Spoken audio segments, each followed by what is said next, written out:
तो मूवी की शुरुआत होती है डेव नाम के ऑफिसर से, जिसको एक माइक स्टीवन ने कॉल किया।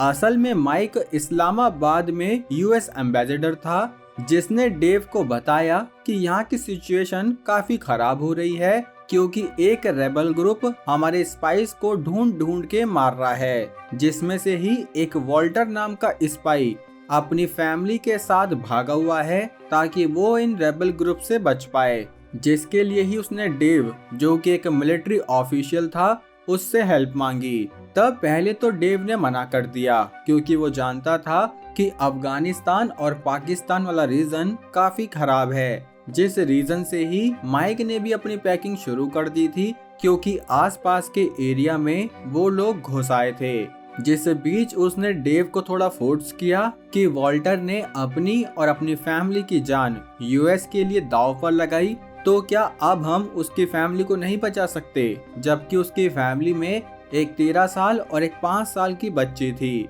जो सुनकर डेव अपनी खुद की बच्ची की फोटो देखने लगा कि हाँ, अगर ऐसी कोई सिचुएशन होती तो मैं भी यही करता। जिसके बाद उसने अपनी एक एलाइट फोर्स को भेजने का फैसला किया, जिसका कमांडर ये जॉन था। तब जॉन ने वॉल्टर की फैमिली की लास्ट लोकेशन निकाली और वहां अपनी वॉर हाउस टीम नाम से एक ग्रुप को भेजा कि तुम लोग जाओ और इन लोगों को बचा के लाओ। जिस बीच ही वॉल्टर की फैमिली एक ग्रीन व्हीकल में यहाँ से पाकिस्तान और अफगानिस्तान बॉर्डर के बीच भाग रही थी, ताकि ये दूसरी जगह पर जा पाए। लेकिन तभी यहाँ पर वॉर हाउस टीम का हेलीकॉप्टर आ गया, जो कि इन्हें बचाने ही आया था। लेकिन तभी जैसे ये पाकिस्तान और अफगानिस्तान बॉर्डर में आए, तो इन लोगों पर आरपीजी से अटैक हुआ, जिसकी वजह से ही इस एयरक्राफ्ट में आग लग गई। और तब इसके ब्लास्ट होने से पहले एक सोल्जर यहाँ से नीचे गिर पड़ा, और ये और कोई नहीं बल्कि चीफ मार्को था, जो कि इस वॉर हाउस टीम का लीडर भी था। तब यहाँ पर गिरते ही जैसे ही उसे होश आया, तो उसने अपने टीम से कांटेक्ट करने की कोशिश करी, लेकिन वहां से कोई रिस्पांस नहीं आ रहा था, जिसकी वजह से उसे टेंशन हुई। तो उसने सीधा हेडक्वार्टर में कांटेक्ट किया, जहां उसका कनेक्शन बनते ही उसकी बात यहाँ कैस्टल नाम के आदमी से हुई, जिसको मार्को ने बताया कि हमारे टीम वाले हेलीकॉप्टर पर किसी ने हमला किया है, तो तुम प्लीज चेक करके बताओ कि मेरा कोई टीममेट वहाँ है या नहीं।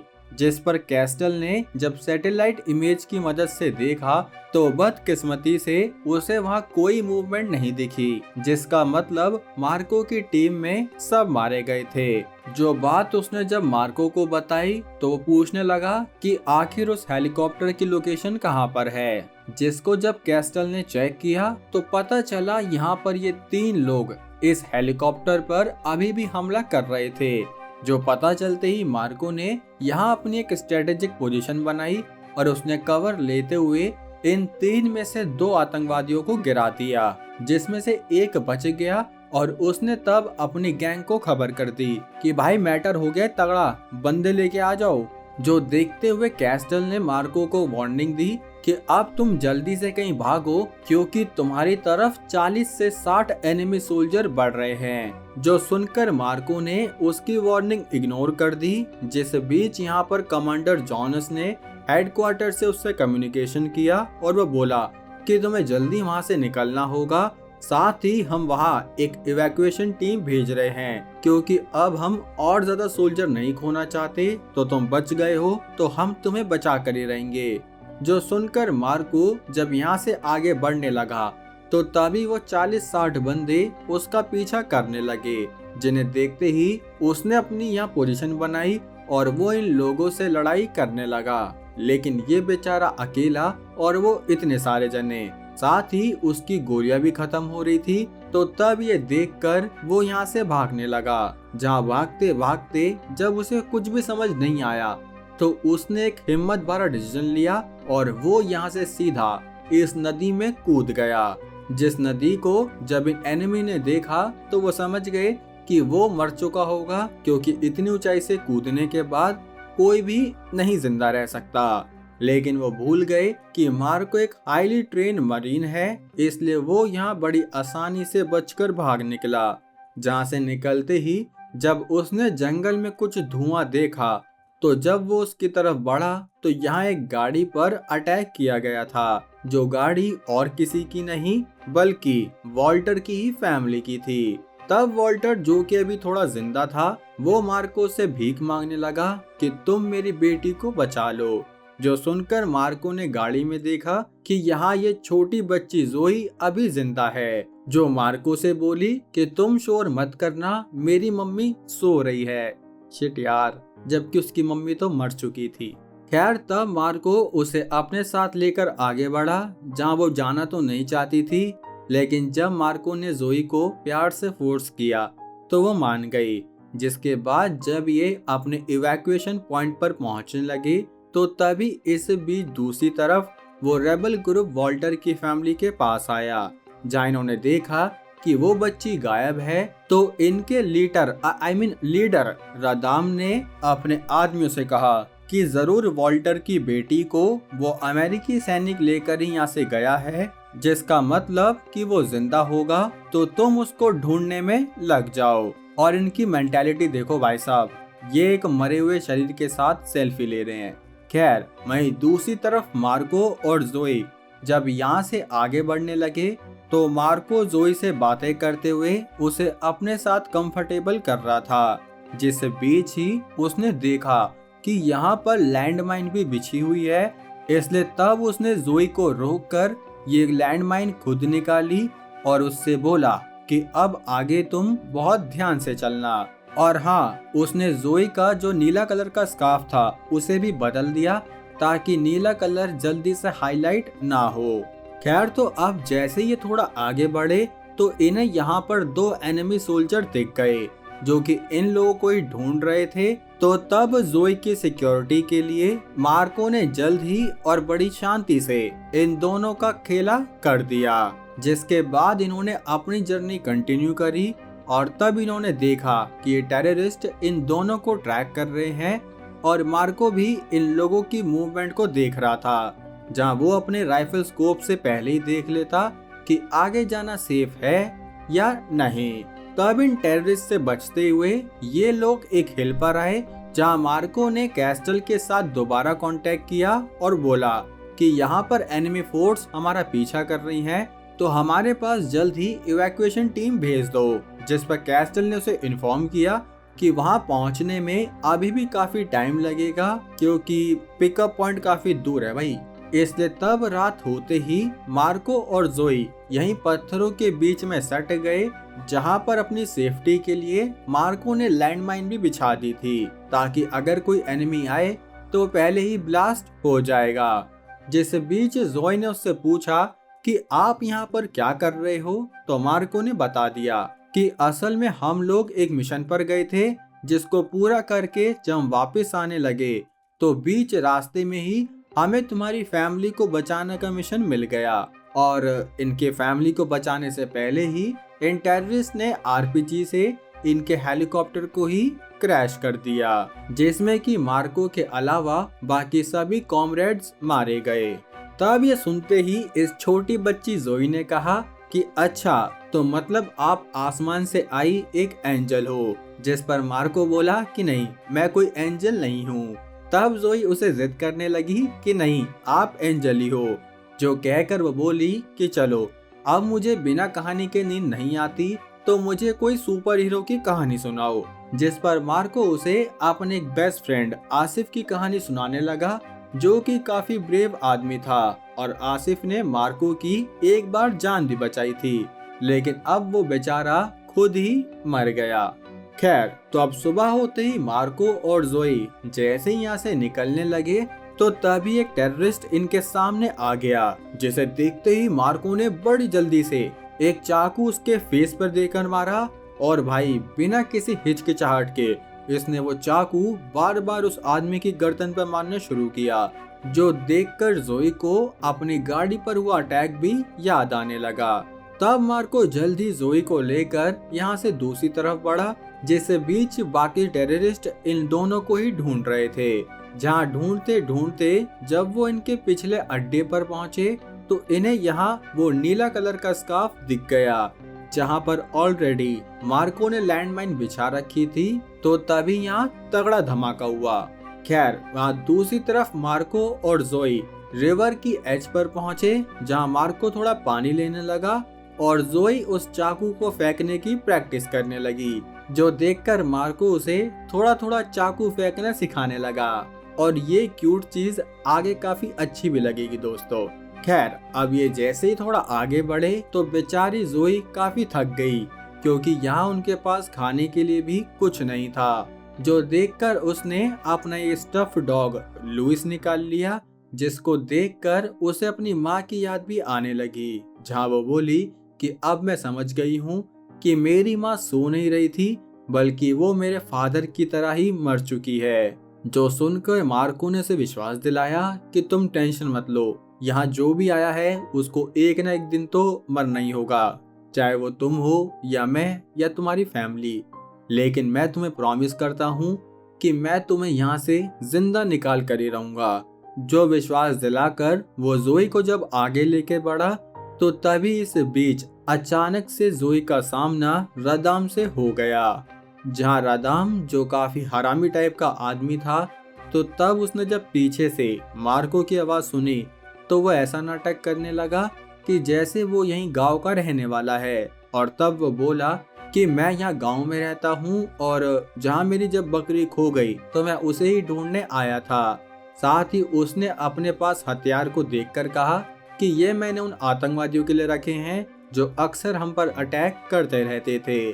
और हाँ, उसने इन दोनों को खाना पानी भी ऑफर किया। जो सुनकर जब मार्को ने जोई की हालत देखी कि वो बेचारी इतने टाइम से भूखी है, तो वो मान गया। जिसके लिए ही जैसे ये थोड़ा आगे बढ़े, जैसे बीच ही मार्को को हेडक्वार्टर से फोन आया कि तुम जल्दी से इवैक्यूएशन पॉइंट पर पहुंच जाओ, हमारा प्लेन भी वहां पहुंचने वाला होगा। तब ये सुनकर मार्को ने उसे विश्वास दिलाया कि आप टेंशन मत लो, मैं टाइम से पिकअप पॉइंट पर पहुंच जाऊंगा। लेकिन पहुंचोगे कैसे भाई साहब? यहाँ तो रदाम के बाकी लोग आ गए, साथ ही वो जोई को लेकर यहाँ से भाग चुका था। जिस बीच ही मार्को इन टेररिस्ट से लड़ने लगा, जिनको खत्म करके उसे रियलाइज हुआ कि रदाम भी इन टेररिस्ट ग्रुप का ही पार्ट है। और तब वो उसके बताए हुए गांव की तरफ ही बढ़ने लगा, क्योंकि वो जोई को किसी भी हालत में बचाना चाहता था। तब उसने वहां पहुंचते ही खुद का हुलिया एज अ टेररिस्ट ही बना लिया और एक एक करके रदाम के आदमियों की बिरयानी बांटनी शुरू करी। जिसमें से एक फाइटर को पकड़कर उसने पूछा कि बताओ जोई कहाँ पर है। तब वो फाइटर जोई के पास मार्को को लेके जाने लगा, लेकिन तभी यहाँ छुपे हुए आतंकवादियों ने उस पर हमला किया, जिनसे वो लड़ ही रहा था। लेकिन तभी एक वेल ट्रेन्ड रदाम के फाइटर टेराड ने मार्को पर शूट किया। हालांकि मार्को ने बुलेट प्रूफ जैकेट पहनी हुई थी, पर फिर भी जैसे ही मार्को गिरा तो टेराड उसका पूरा खेला करता कि इस बीच यहाँ रदाम आ गया, जो बोला कि ये सोल्जर हमारे काफी काम आएगा। इसलिए तब वो उसे बेहोश करके अपने दूसरे अड्डे पर लाया, जहाँ ये लोग उससे पूछताछ करने लगे कि बताओ तुम्हारा हेलीकॉप्टर कहाँ पर आने वाला है, साथ ही अमेरिका या पाकिस्तान अफगानिस्तान में अपनी फोर्स से क्या कराना चाहता है। जिस पर मार्को बोला कि मुझे सबके बारे में कुछ नहीं पता, और अगर पता होता भी तो भी मैं तुम लोगों को नहीं बताता, क्योंकि तुम्हारे जैसे लोग सिर्फ निर्दोष लोगों का खून चूसते हैं। जिस पर रदाम बोला कि हम खून चूसते हैं या अमेरिका वाले, जो कि कहीं पर तेल देखा, कहीं पे कुछ खनिज देखा और वहीं पर अटैक करने पहुंच जाते हैं। जो सुनकर मार्को कुछ कम बैक करता कि तभी रदाम बोला कि मुझे पता है तुम्हारा मुंह कैसे खुलवाना है। अब जब हम उस छोटी बच्ची की आंख तुम्हारे सामने निकालेंगे तो तभी तुम अपना मुंह खोलोगे। लेकिन वो छोटी बच्ची कहाँ है? वो बेचारी इस पिंजरे में है। जिस पर एक आदमी गंदी नजरों से देखने लगा तो तभी जोई ने चिल्ला दिया, जिसकी वजह से इन लोगों का ध्यान भटकते ही मार्को ने रदाम पर हमला किया। और तब वो इन लोगों की गन लेकर जोई को बचाने आगे बढ़ा, जहाँ उस रूम में पहुंचने से पहले भी उस पर काफी लोग अटैक करने लगे। तो वो जैसे तैसे बचते बचाते इन लोगों की ही गन यूज करके जोई तक पहुंचने लगा। जैसे बीच उसने अपना ट्रैकिंग डिवाइस भी ऑन किया और वो जोई की तरफ बढ़ निकला। जहाँ बचते बचाते जैसे ही वो जोई वाले कमरे में पहुंचा तो उसे देखते ही जोई ने उसे पापा। जो वर्ड सुनते ही मार्को एकदम खुश हो उठा और तब वो जोई को यहाँ से निकालता कि इस बीच रदाम जो कि उस अटैक से बच चुका था उसने मार्को पे हमला किया, लेकिन मार्को ने जैसे तैसे सीधा रदाम के गले में शूट करके उसका दी एंड कर दिया। खैर तो अब जब वो जोई को यहाँ से लेकर बढ़ने लगा तो तभी यहाँ पर बहुत सारे और भी आतंकवादी आ गए, जिन्हें देखते ही मार्को के पास उन लोगों से लड़ने के अलावा कोई सॉल्यूशन नहीं बचा था। इसलिए तब वो इन लोगों से जैसे तैसे लड़ ही रहा था, लेकिन उसके दिमाग में एक बात ये भी थी कि इस सब में जोई ना पकड़ी जाए, क्योंकि अब धीरे धीरे उसकी गोलियां भी खत्म हो रही थी, जिस वजह से ही उसने गन को यहीं छोड़कर यहाँ से भागना सही समझा, जिसके लिए ही वो जोई को गोदी में उठाकर इनके इवैक्यूएशन पॉइंट पर भागने लगा, जहाँ ये लोग पीछे से उस पर खूब गोली चला रहे थे, पर फिर भी वो जैसे तैसे बचता हुआ इनके इवैक्यूएशन पॉइंट तक पहुंचने लगा, जहाँ पर ये पहुंच ही जाता। लेकिन यहाँ इतनी तगड़ी चढ़ाई आ गई कि बेचारा मार्को अब काफी थक गया, लेकिन फिर भी उसे जोई से किया प्रॉमिस याद था कि वो उसकी जान बचा कर ही रहेगा। इससे जैसे ही वो दोबारा चढ़ने की कोशिश करता कि इस बीच वो सारे आतंकवादी यहाँ पहुँच गए, जो बोले कि अब अगर तुम थोड़ा सा भी भागे तो तुम मारे जाओगे। जो देखकर मार्को ने जोई को अपनी खुद की बॉडी के पीछे लिया ताकि वो खुद मर जाए लेकिन जोई जिंदा रहे।